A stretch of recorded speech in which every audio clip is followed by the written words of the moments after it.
हाथरस का मामला किसे नहीं पता है। हाथरस के साथ जिस तरीके का अत्याचार दुराचार हुआ है, ठीक है, ओके सर। वही जिला प्रशासन से हुई, राज्य सरकार इसमें आप कह सकते हैं।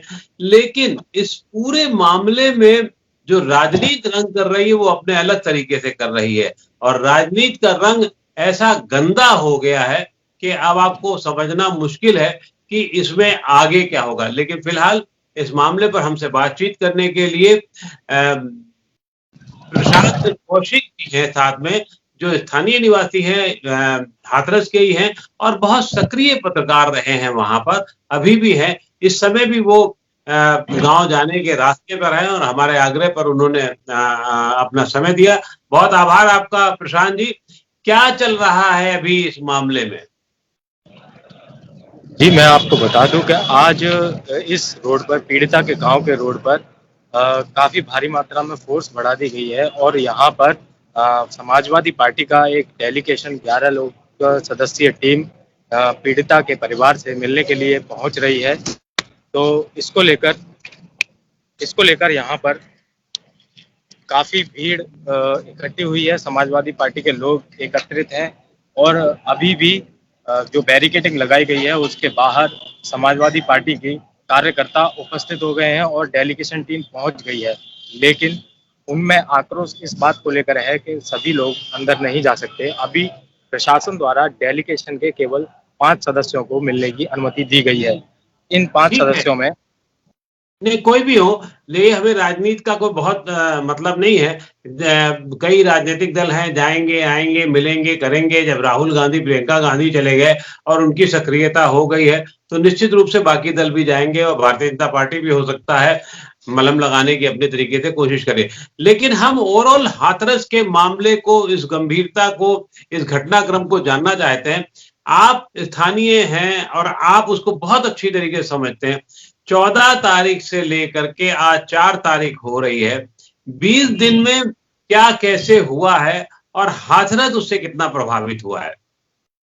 जी बिल्कुल, जैसा कि मैं आपको बता दूं कि 14 तारीख की दोपहर की यह घटना है जब पीड़िता अपनी मां के साथ चारा काटने के लिए खेत पर गई हुई थी।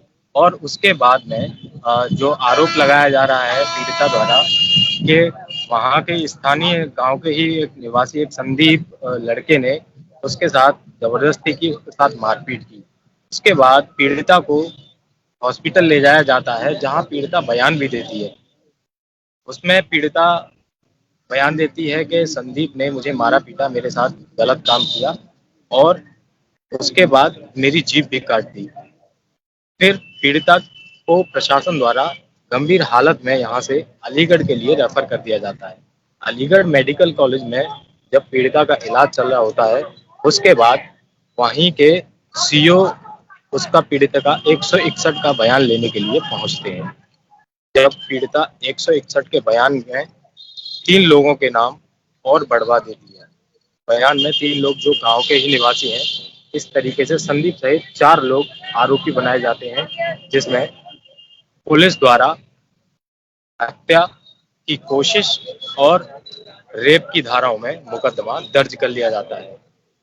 लेकिन उसके बाद पीड़िता को वहां से सफदरजंग दिल्ली एडमिट करा दिया जाता है और दिल्ली में एडमिट होने के बाद दूसरी शाम को पीड़िता की मौत हो जाती है। उसके बाद सियासी दांवपेच शुरू हो जाते हैं। काफी घमासान के बाद यहाँ करीब 2:30 पर रात्रि में पीड़िता का शव लाया जाता है और लेकिन जैसे ही एम्बुलेंस गांव में पहुंचती है, भारी सुरक्षा के बीच एम्बुलेंस को गांव में प्रवेश दिलाया जाता है। और जो पीड़िता के परिजन हैं वह यह कह रहे थे कि पहले एम्बुलेंस को घर लाया जाए, पीड़िता के शव को घर रखा जाए। लेकिन प्रशासन द्वारा मनमानी करते हुए पीड़िता के शव को सीधे शमशान की ओर ले जाया गया। लेकिन वहां जो मौजूद परिजन थे, उसके रिश्तेदार थे, उन्होंने एम्बुलेंस के आगे लेकर उसको रोक दिया। काफी विरोध के बाद प्रशासन एम्बुलेंस हटाने के लिए मजबूर हो गया और प्रशासन ने पीछे एम्बुलेंस को घर की तरफ ले जाना चाहा। वहीं करीब 2 घंटे बाद फिर से प्रशासन द्वारा वहाँ मौजूद एम्बुलेंस को शमशान की ओर ले जाया गया और शमशान ले जाकर बिना किसी परिजन की मौजूदगी में शव का अंतिम संस्कार कर दिया। इस चीज को लेकर जो पीड़िता के परिजन हैं उनमें भारी आक्रोश है। वह यह कह रहे हैं कि इस घटना को लेकर जो हमारी बेटी है उसका अंतिम बार भी हमें चेहरा देखने को नहीं दिया गया। ये प्रशासन की लापरवाही यहाँ पर उजागर होती है। और दूसरी चीज कि वो आरोप भी लगा रहे हैं कि जिलाधिकारी का एक इसी दरमियान पीड़िता के घर पहुंचकर उसके परिजनों को धमकाने का वीडियो भी वायरल हुआ था, जिसको लेकर प्रशासन जो बच्ची के पीड़ित लड़की के जो परिजन हैं उनमें भारी आक्रोश व्याप्त है। वो चाह रहे हैं कि डीएम को भी सस्पेंड किया जाए। वहीं जो एसआईटी जांच सरकार द्वारा इस मामले में बिठाई गई है, उस मामले में एसआईटी ने एक दिन पूर्व जांच भेज दी थी। जब शासन को एसआईटी ने जांच भेज दी तो वहां पर मुख्यमंत्री को जैसे ही जांच सौंपी गई, 2 घंटे के अंदर मुख्यमंत्री ने एक्शन लेते हुए जिले के एसपी, एक सीओ और सब इंस्पेक्टर और इंस्पेक्टर सहित एक हेड मोरर को भी निलंबित कर दिया है। उसके बाद एसआईटी लगातार जांच कर रही है। 7 दिन की एसआईटी जांच करेगी, 7 दिन बाद अपनी रिपोर्ट सौंपेगी। उसके बाद आज चौथा दिन है एसआईटी की जांच का और अभी भी गांव में मौजूद है एसआईटी की टीम, जांच में लगी हुई है। फिलहाल यहाँ नेताओं का सियासी दौर लगा हुआ है और लोग आने जाने में लगे हुए हैं। तो राजनीतिक पार्टियां हैं यहाँ पर, वो आज सपा की पार्टी, समाजवादी पार्टी का एक डेलीगेशन आने का है। कल शाम को प्रियंका गांधी और राहुल गांधी पीड़ित परिवार से मिलके गए हैं और उन्हें बंद मुट्ठी में कुछ आर्थिक मदद भी दे गई। वहीं राहुल गांधी का वहाँ कहना था कि इस मामले को वो ऊपर तक पहुंचाकर सीबीआई जांच भी करेंगे, सीबीआई जांच भी कराएंगे। लेकिन सबसे बड़ी बात यह है कि आज राजनीतिक दल अपनी अपनी रोटियां इस पर सेक रहे हैं और लगातार काफी संख्या में अभी सूचना मिल रही है कि यहाँ पर जो चंद्रशेखर है भीम आर्मी के राष्ट्रीय अध्यक्ष वो आने वाले हैं। उनका भी सूचना मिल रही है, वह भी यहाँ मौजूद है। इसको लेकर प्रशासन और पुलिस काफी सक्रिय हो गई है और सुरक्षा व्यवस्था बढ़ा दी गई है। जी देखिए, आपने बहुत सारी बातें एक बिल्कुल नटशेल में पूरी तरीके से बता दी हैं। लेकिन एक सवाल है जो अभी आपने बताया और पहले से जो एक हवा में तैर रही है बात, वो ये है कि पीड़िता जो बच्ची थी उसके साथ में जब ये घास काट रही थी और फिर उसका जो भी रहा, और एक कहानी और ये चलाई गई कि साहब वो उसका पुराना उनसे संबंध था, और जो जीभ कटने की बात आपने कही है वो तार से कटने की बताई गई है। और ये क्या रेप के, आपने कहा रेप के बाद उसकी जीभ काटी गई, ये सच्चाई ज्यादा बड़ी है ये है। और फिर उसके बाद जो आपने क्रमवार कहीं उस पर बाद में बात करूंगा, ये जीभ कटने का क्रम क्या हुआ है, किस तरीके से क्या रिपोर्ट बताई जा रही है जो अभी तक बहुत अस्पष्ट सा है। देखिए, मैं आपको बता दूं कि जैसे ही पीड़िता को जिला अस्पताल हाथरस से अलीगढ़ मेडिकल कॉलेज में रेफर किया गया था, वहां उसके बाद पीड़िता की मौत के बाद जो रिपोर्ट आई अलीगढ़ मेडिकल कॉलेज से, परीक्षण की रिपोर्ट के उपरांत जो जीभ काटने वाली बात है और रेप वाली बात है, उसमें रेप का कोई भी मामला सामने नहीं आया है। रिपोर्ट में रेप नहीं था। और जीभ काटने वाली बात है तो डॉक्टरों का कहना है कि जब पीड़िता के साथ मारपीट की गई तो शायद दांतों के बीच उसकी जीभ आ गई, जिससे थोड़ा सा चोट जीभ में आई है। अब एक तरफ से यह सोच ले कि अगर जीभ पीड़िता की जीभ अगर कट जाती तो वो बयान कैसे दे देती।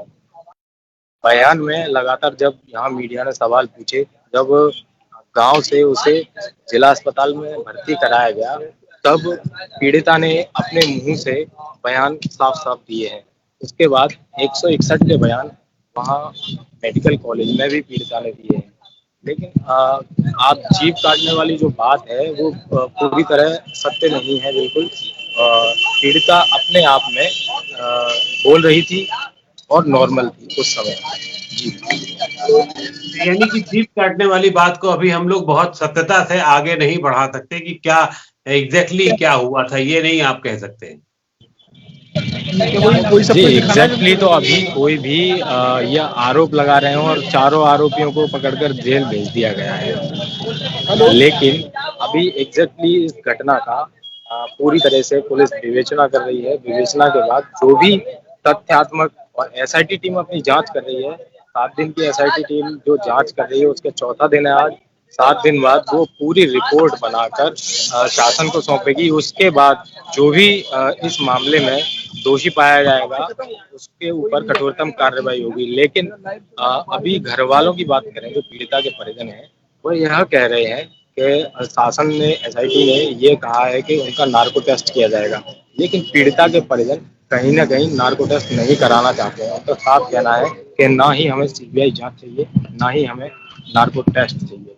तो कहीं ना कहीं इस चीज से एक नेगेटिव सोच जरूर रहती है कि क्यों परिवार, पीड़िता का परिवार इस तरह से मना कर रहा है इन चीजों को। तो कहीं ना कहीं एक जी एक बात जो है वो तो निश्चित रूप से गलत हुई है और बहुत ज्यादा गलत हुई है कि जिस मतलब भारतीय जनता पार्टी के भी नेता भी मानने लगे हैं। निरंजन साध्वी ने कहा, उमा भारती ने कहा, इन सब लोगों ने कहा, और हम सब लोग ये मानते हैं कि किसी भी शव को रात में बिना माँ बाप के, परिवारजन को दिखाए हुए आप कैसे जला सकते हैं? कैसी इतनी बड़ी गलती कर सकते हैं? इससे तो निश्चित रूप से जिला प्रशासन और हाथरस की पुलिस संदेह के घेरे में है ही है कि उसने लापरवाही की। और उसके बाद अगर प्रधानमंत्री के कहने पर योगी सरकार हरकत में आती है, या योगी सरकार किसी के भी कहने में अपने अकल से भी आती है, तो भी वो जो धमकाने वाली नीति है, खासतौर से डीएम ने जिस तरीके से बातचीत की,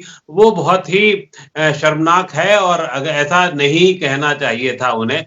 तो क्या अब आपको लगता है जो पुलिस महकमे पे कार्रवाई है हुई है, उसके बाद अब नंबर डीएम का है, डीएम जिला प्रशासन का भी है, क्योंकि जिला प्रशासन ने भी बहुत सतर्कता से कार्रवाई नहीं की और ना ही वो इस पूरे मामले को ठंडा हो पाया है, क्योंकि इतना सब कुछ करने के बाद 25 लाख नौकरी, घर, ये सब प्रलोभन भी दिए जा चुके हैं परिवार को।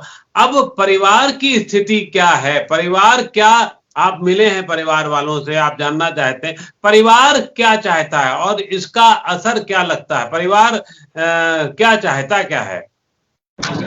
देखिए, मैं जैसा बता दूं, परिवार के लोगों से हम आज भी मिले थे। परिवार के लोगों का साफ तौर से ये कहना है कि जो उसका भाई है, पीड़िता का भाई है, वो आज शमशान गया और वहाँ से जो पीड़िता है उसकी अस्थियां लेकर आया। और उसने साफ तौर से ये कहा है कि जो अस्थियां हैं पीड़िता की, उनको जब मैं विसर्जित करूंगा, जब उन चारों आरोपियों को फांसी की सजा हो जाएगी।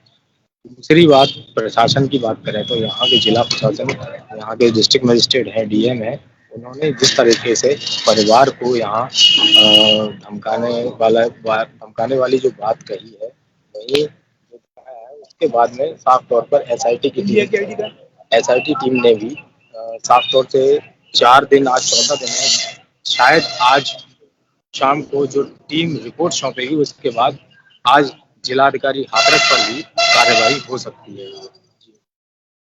नहीं, तो अब क्या परिवार का, एक तो आपने बहुत महत्वपूर्ण पॉइंट बताया है, वो ये है कि परिवार वाले ये चाहते हैं कि उसका विसर्जन वो उसकी अस्थियों का तभी करेंगे जब उनको फांसी हो या कोई और सजा की बात हो। फांसी तो खैर अभी ऐसी संभव नहीं है, अभी रिपोर्ट आएगी, रिपोर्ट के बाद फिर पुलिस या परिवारजन कहीं दूसरी अदालत में जाएंगे। बहुत सारी प्रक्रिया है और अदालती कार्रवाई जो है लंबे समय तक चलती है। निर्भया के मामले में हम लोगों ने देखा भी है कि किस तरीके से सालों साल लटका है मामला, जबकि एसआईटी गठित कर दी गई है। अब जो परिवारजन है बच्ची के, वो एग्जैक्टली क्या चाहते हैं, परिवारजन किस तरीके के दबाव में है, ये जानना भी बहुत जरूरी है। एक तो उनकी चाहत क्या है कि सरकार क्या करे, जितनी राहत देनी थी या राहत और चाहिए, या ये कि कार्रवाई क्या होनी चाहिए अब पूरी। और देखिए, मैं आपको बता दूं, साफ तौर पर जो परिवारीजन है उनका यह कहना है कि प्रशासन और पुलिस द्वारा लगातार हम पर दबाव बनाया जा रहा है, क्योंकि पुलिस और प्रशासन का यह कहना है कि परिवार बार बार अपना बयान जो है बदल रहे हैं। जो उसके परिवारीजन है पीड़िता के, बार बार अपना बयान बदल रहे हैं, इसीलिए उनको स्थिर रहने के लिए प्रशासन उन पर दबाव बना रहा है। लेकिन जो पीड़िता के परिजन है उनका यह कहना है कि शासन द्वारा लगातार जो दबाव बनाया जा रहा है उससे हम बहुत पीड़ित हैं। हमारी बच्ची के साथ जो गलत हुआ है कि सबसे पहले उसको बिना मुंह दिखाए हमको जला दिया गया। ये प्रशासन ने बहुत बड़ी लापरवाही की है और इसी के लिए जो टीम है आज एसआईटी की टीम वो आज पीड़ित के परिजनों से बात कर रही है, सभी लोगों से बात कर रही है और उसके बाद में जो रिपोर्ट बनेगी उसको शासन को सौंपेगी। तो कहीं न कहीं जो पीड़िता के परिजन हैं वो यह मांग कर रहे हैं कि जिलाधिकारी हाथरस को तत्काल प्रभाव से हटा दिया जाए और निलंबित कर दिया जाए। दूसरी चीज उनका जो कहना है कि एक सरकारी नौकरी, आवास और जो 25 लाख रुपए है वो अभी तक पीड़िता के परिजन को लगभग 10 लाख रुपए का मुआवजा शासन की ओर से दिया जा चुका है, जिससे वह अभी तक संतुष्ट नहीं है। दूसरी चीज जो पीड़िता के पिता हैं उनको बार बार प्रशासन द्वारा, जैसा कि उन्होंने बताया कि प्रशासन द्वारा उन्हें बार बार धमकाया जा रहा है, बयान न बदलने के लिए उनको बोला जा रहा है और डीएम हाथरस भी स्वयं जाकर 1.5 घंटे वहां बात की और उन्होंने जो पीड़िता के परिजन हैं उनको वहां जाकर डराया धमकाया। और सबसे बड़ी बात यह है कि एक जिलाधिकारी, हाथरस का एक जिला अधिकारी पहुंच कर वहाँ पीड़िता के परिजनों को इस तरीके से धमकाता है तो कहीं ना कहीं ये शर्मिंदगी भरी बात है। जी नहीं, बिल्कुल सही है कि शर्मिंदगी भरी बात है उनकी, लेकिन क्या अब आपको इसमें राजनीति की रोटियां सेके जाने लगी हैं? 15 दिन तक किसी राजनीतिक दल ने कोई उसकी बच्ची की या बच्ची के परिवार वालों की कोई वो नहीं ली, सुध नहीं ली। आज अचानक सब कुछ हो रहा है और जो होना चाहिए, विपक्ष का काम है वहां राजनीति करना, विपक्ष का काम है वहां जाना, असलियत पता लगाना, विपक्ष का काम है पूरी सक्रियता दिखाना। लेकिन क्या लगता है ये सिर्फ इससे क्या हो रहा है, समाज में क्या हो रहा है, वहां के लोग कैसे इसको देख रहे हैं और विपक्ष को कोई जो जा रहे हैं उनके साथ किस तरीके का व्यवहार हो रहा है वो क्या समझ रहे हैं?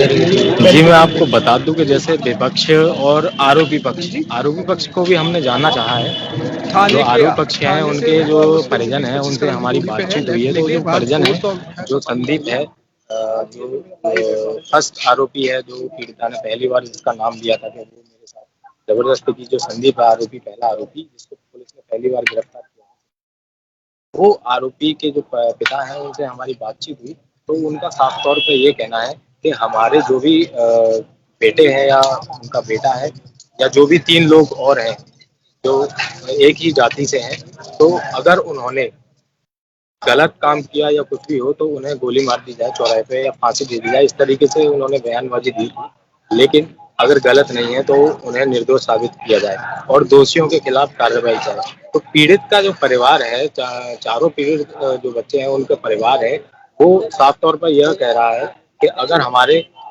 जो बेटे हैं या बच्चे हैं उन्होंने अगर गलत किया है तो उनको सजा मिलनी चाहिए, अगर उन्होंने गलत नहीं किया है तो उनको निर्दोष साबित कर और दोषियों के खिलाफ कार्रवाई की जाए। क्षेत्र में चारों तरफ फिलहाल जनता का रुझान इसी तरफ है कि वो लोग यह देख रहे हैं कि क्या कार्रवाई की जा रही है।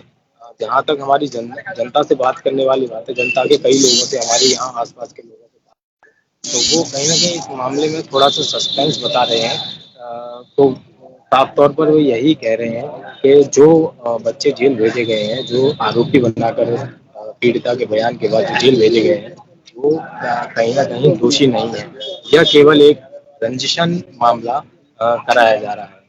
रंजिश की वजह से, पुरानी रंजिश 2001 से इनमें मुकदमेबाजी है किसी चीज को लेकर, रंजिश को लेकर, तो उसको लेकर कहीं ना कहीं इन को निर्दोष फंसाकर जेल में भेजा जा रहा है। जी, क्या ये 20 साल पुरानी घटना को लेकर के हो रहा है या 20 साल में धीरे धीरे डेवलप होती रही हो रहा है, या अब इस पूरे कांड के बाद जातीय तनाव भी वहां दिख रहा है?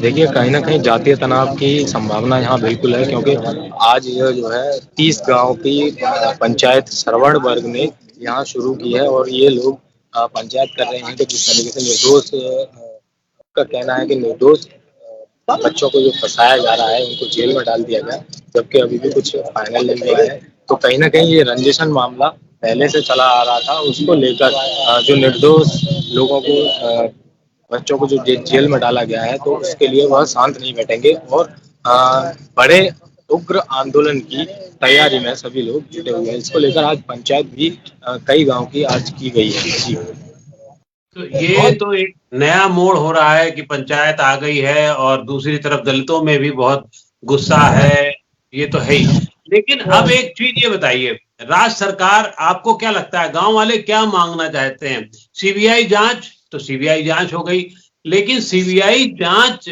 पर भरोसा है उनका या नहीं है? क्या चाहते हैं? कैसे सरकार सजा देगी? सरकार तो सजा देगी या तो एसआईटी की रिपोर्ट है उस पर सजा देगी, फिर कोर्ट की कार्रवाई होगी, या ये होता है सीबीआई जांच होगी, सीबीआई जो तथ्य निकालेगी, जो निष्कर्ष निकालेगी, उस पर फिर सीबीआई कोर्ट सजा देगी। आपको क्या लगता है गांव वाले क्यों नहीं स्वीकार कर रहे हैं सीबीआई जांच की बात? या ये जो अभी आपने कहा नार्को टेस्ट हम नहीं कराएंगे, कोरोना टेस्ट, हम कोरोना का टेस्ट के तो अगर हो ना हो वो एक अलग मामला है, लेकिन नार्को टेस्ट से क्यों भाग रहे हैं, क्या बात है? जी, जैसे परिजनों से क्या ये हमारी भी बात, नार्को टेस्ट भी जो है वो दबाव की एक राजनीति है? देखिए परिजनों का जो कहना है साफ तौर पर वो यही है कि पीड़ित के जो परिजन है उनसे जब हमारी बात हुई तो उन्होंने साफ तौर पे कहा कि हम सीबीआई जांच नहीं चाहते हैं, एसआईटी जो जांच कर रही है उस पर हमें पूरा भरोसा है। एसआईटी ने 2 दिन पूर्व जो जांच शासन को भेजी उसके बाद एसपी और अन्य पुलिस कर्मियों को 5 पुलिस कर्मियों को सस्पेंड किया गया, तो उससे वो संतुष्ट दिखे। लेकिन उनमें एक चीज का आक्रोश और है कि जिलाधिकारी जो उनको धमका कर गए हैं उस तरीके से, तो उनके ऊपर भी कार्यवाही प्रशासन द्वारा शासन द्वारा क्यों नहीं की गई, इसको लेकर उनमें भारी आक्रोश है। लेकिन दूसरी चीज, दूसरे पहलू पे बात करें तो जो परिजन हैं, पीड़िता के जो परिजन हैं, उनका यह कहना है कि सीबीआई जांच नहीं कराई जाए क्योंकि हमको जो है एसआईटी की जांच पर पूरा भरोसा है, वहां पर कार्यवाही की जा रही है। दूसरी चीज, जो पीड़िता के परिजन हैं उन्होंने नार्को टेस्ट के लिए भी मना कर दिया है। इससे थोड़ा सा मामला संदिग्ध नजर आता है, क्योंकि नार्को टेस्ट के लिए अगर उन्होंने मना किया है तो कहीं ना कहीं संदिग्धता इस मामले में बिल्कुल नजर आती है। चलिए देखते हैं कि आगे क्या होता है, और खास तौर से जैसा कि आपको आशंका है या संभावना है कि डीएम एक आध दिन में आजकल में हटा दिए जाएंगे, और सरकार के ऊपर भी ये बहुत बड़ा दबाव है कि योगी सरकार इस पूरे क्रम में कहीं राजनीति की शिकार तो नहीं है, एक ये भी सवाल है। और दूसरा सवाल ये जरूर होगा कि क्या पीड़िता को न्याय मिल पाएगा? पीड़िता का न्याय इस समय देश की मांग है, और हम उम्मीद करते हैं कि जो कुछ भी होगा उसमें उसको न्याय मिलने की थोड़ी संभावना बढ़ेगी, चाहे वो सीबीआई से हो, चाहे एसआईटी से हो, चाहे और क्रम से हो। संवेदनशील हमें जरूर बना रहना होगा, ये ध्यान रखना होगा, और हाथरस में तनाव ना हो ये भी जिला प्रशासन और पुलिस प्रशासन को ध्यान रखना होगा। बहुत बहुत आभार आपका कि आपने हमें समय दिया।